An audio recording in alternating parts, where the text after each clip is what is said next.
So what is up, guys? You got your boy Jet Stingren here today, and today we are back with some sort of Convallaria content here today. And today we are going to be doing a build video for Lilywill. Lilywill is a ranged DPS character that focuses around the infection debuff, which is a damage over time debuff that stacks up to 9 times. And within these 9 times, the higher the stack, the more damage over time that the enemy takes. But then these stacks cut off by half. So if you get 8 stacks of infection, then it goes down to 4 at the end of the round, which is pretty cool. So we're going to talk about her traits. We're going to talk about what gear you should give her. This is going to be kind of a from beginning to end type of thing. So I am going to mention some in-game weapons you could potentially look to give her as courtesy of what we have available in the game. So yeah. Anyway, let's talk about her trait. So the trait skill is of the following. Lilywill possesses a jump effect, which means she can jump over tiles. She gains 5% more attack, which is always fine. And she has the ability to stop foes from assisting cover when she attacks from a highland position. When she attacks from highland, that means she has to have 2 or more elevation on an enemy. So if you kind of position her in a higher point to attack over somebody, then if she hits a target and there's like a tank near her or near that target, they can't cover and switch over that attack to, of course, prevent, you know, like that harder hitting unit from dying or anything of that magnitude. So I do think that's actually going to be a really good thing for Lilywill, because that way you can really control getting the damage on the more stronger targets, while the tanks are kind of just sitting there, or they're kind of focused on someone else. So that's really good.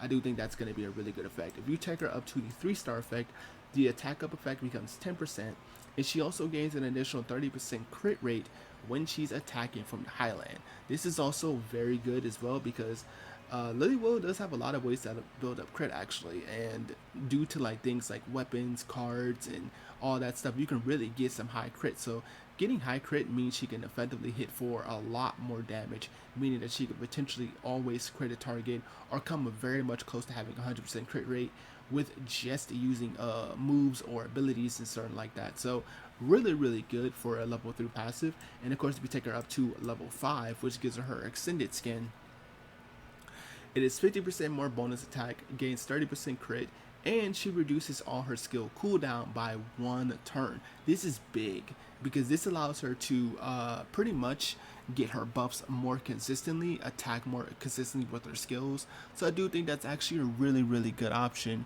for you when you look to actually take her up to 5-star. Of course, that's if you want to commit that long grind to getting her up to 5 stars. Of course, that's going to be a long time investment for you. But if Lilywill is like your favorite character and you really want to get her up to the top of the top, this is the level 5. If you want to know if it was any good, it is pretty good, because again, more attack, a lot of crit, and of course that skill cooldown is going to be a big factor in allowing her to really just accelerate those skills when she has the opportunity to do so.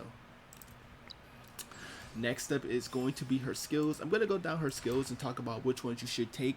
This is kind of like my rough idea of what I wanted to take, but there are going to be some multiples that I do pick up later on when I have more of these. I kind of want to save these for other characters. But anyway, let's get right into it. So her level 1s. Her level 1s are both actually pretty good.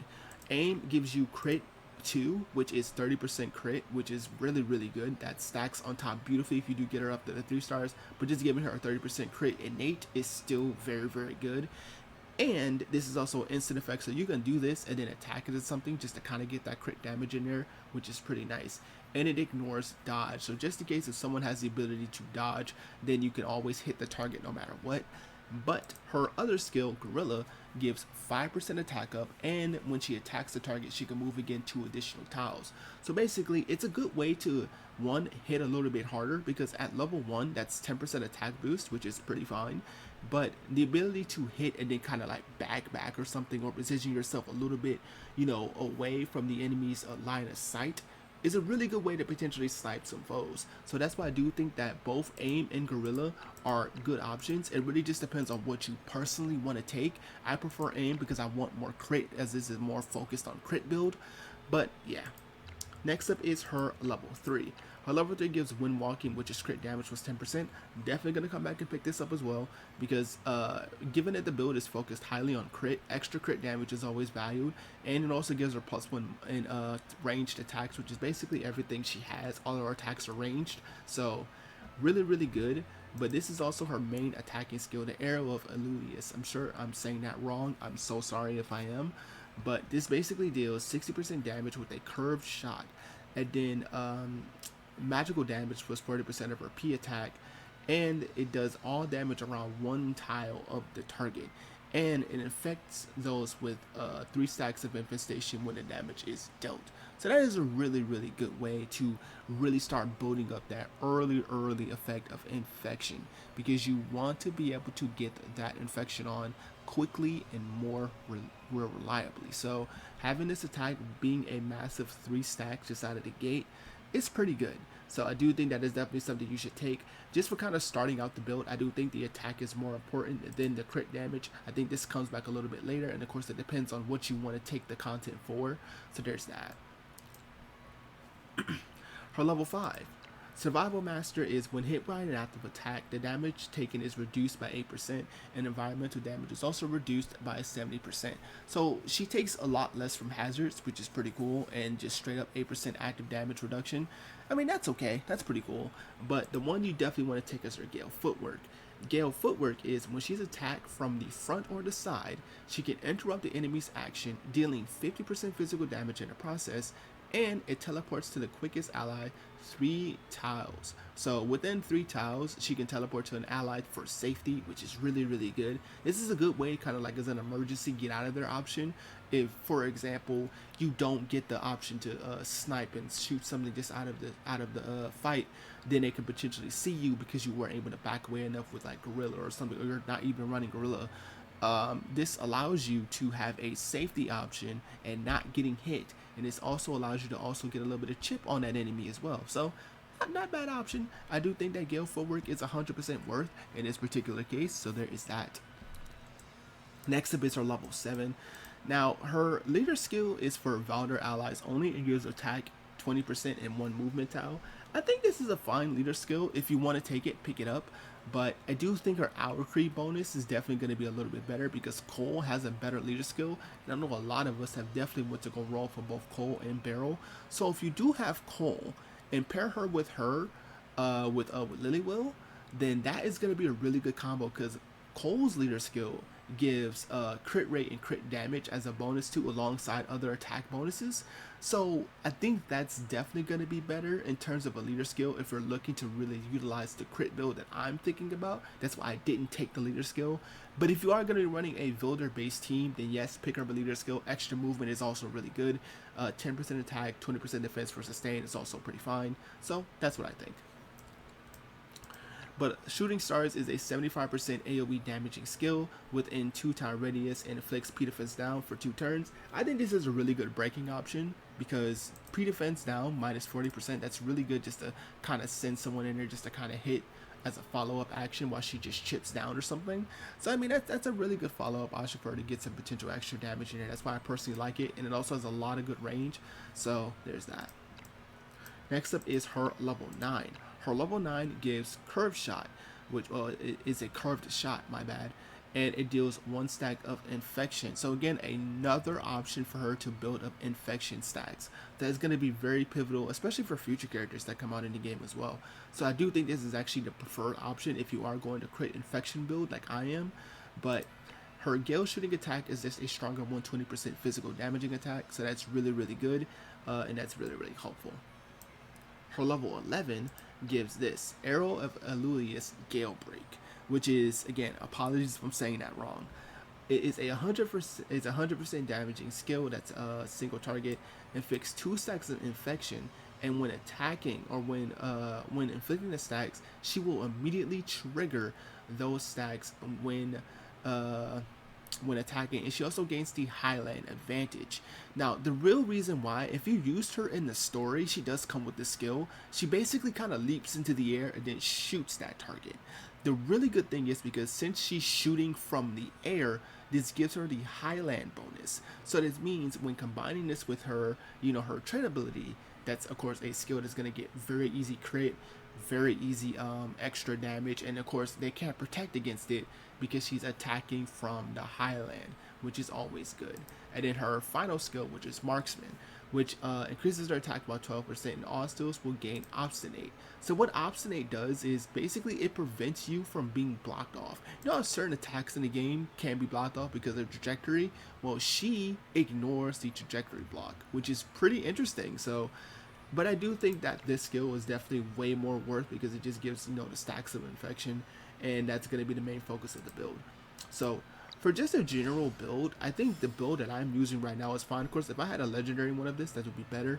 But the steel crossbow is really good for just general damage. It's just because it ignores 18% of defense. That's going to be really good until later game. So there's that. And then I have this, which is just 5% more attack. I'll go over more epics that you can use if I can find any when I go over the gear recommendations and later on. But the Verdict of Justice is definitely the tarot card of choice. You want to get physical attack, and if you do get the legendary version, make sure you try to get the skill bonus for this, because this can potentially double this effect to 30% crit. So she gets 30% crit just out of the gate when using this skill. So that's definitely going to be something that I highly recommend. But we're going to go over weapons next, and then that's going to be the build, and then I'll talk about that in just a moment.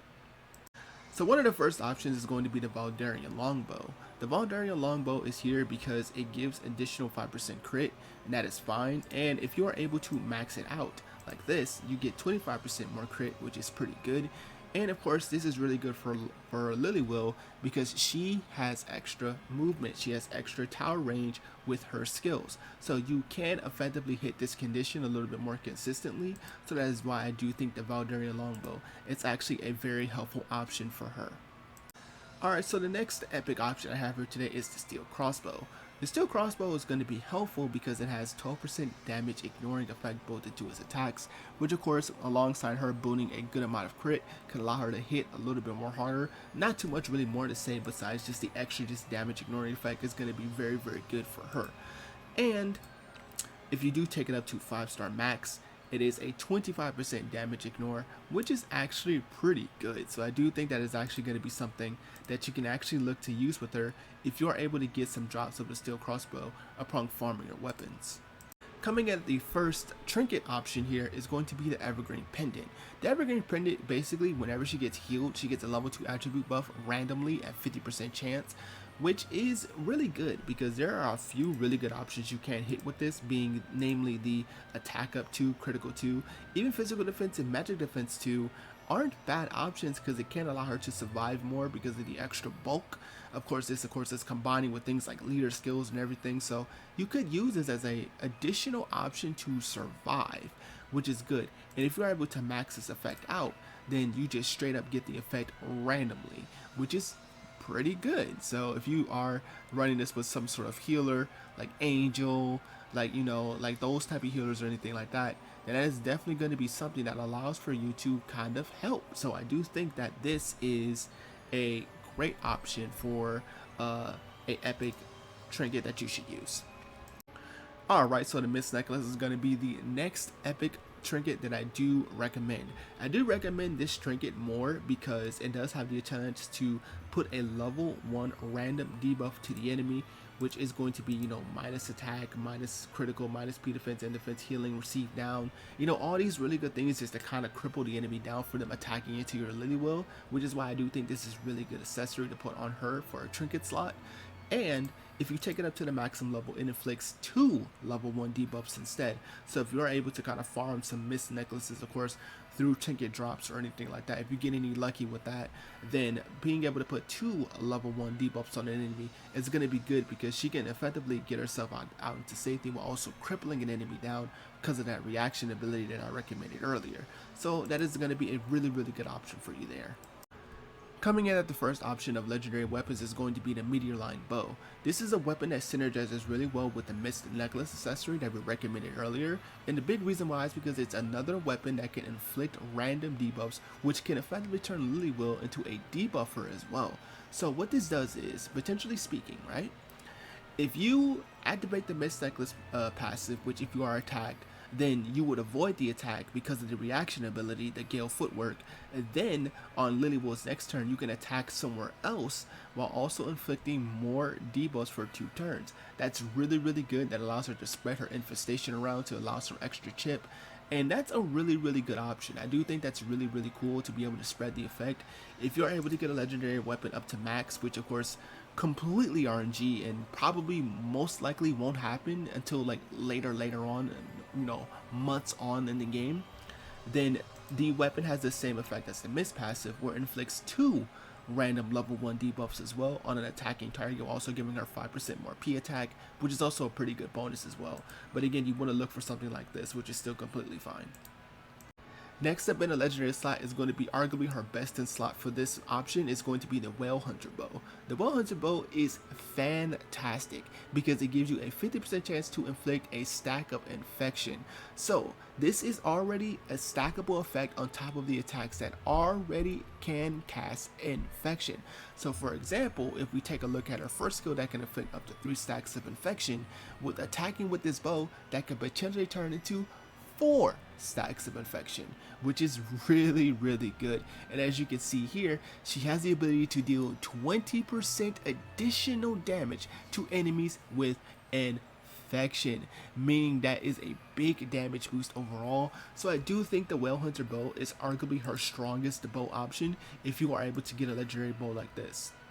If you take the bow up to max, of course, over the course of time, it just straight up inflicts infection without no random chance, and it's still 20% damage boost, which is again fantastic overall. But that is going to be the option that I recommend for you guys, especially if you are following the build that I am following, which is going to be the full-on infection based build. As our first legendary trinket option is going to be the True Lens. The True Lens is definitely going to be something that you want to consider as the end game option, potentially her best in slot I feel, because it synchronizes perfectly with her overall kit and purpose. If you guys don't know, we just discussed this earlier, Lilywill has bonuses when attacking from the Highlands. She has the prevention of enemy cover effects, which is good. If you get her to 3 stars, that's 30% more crit. And then this is going to be yet another additional 12% crit when she attacks somebody from the Highland. And again, she already has a skill that attacks somebody from the Highland just out of the gate, which will always find a way to proc that skill. So that is a really good option for her if you are able to take this up to the maximum.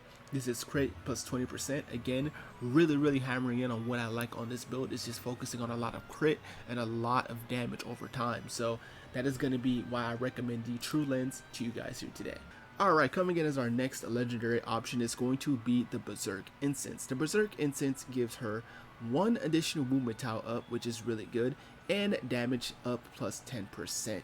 That is going to be a really good just all around effect that you can use in whatever build you want for Lilywill. And if you max this up, this gives you a 20% damage up, which is really nice. I do think this is a really solid legendary trinket that you could put on her just for an all around build and not specifically focused to like the whole crit thing. So there's that.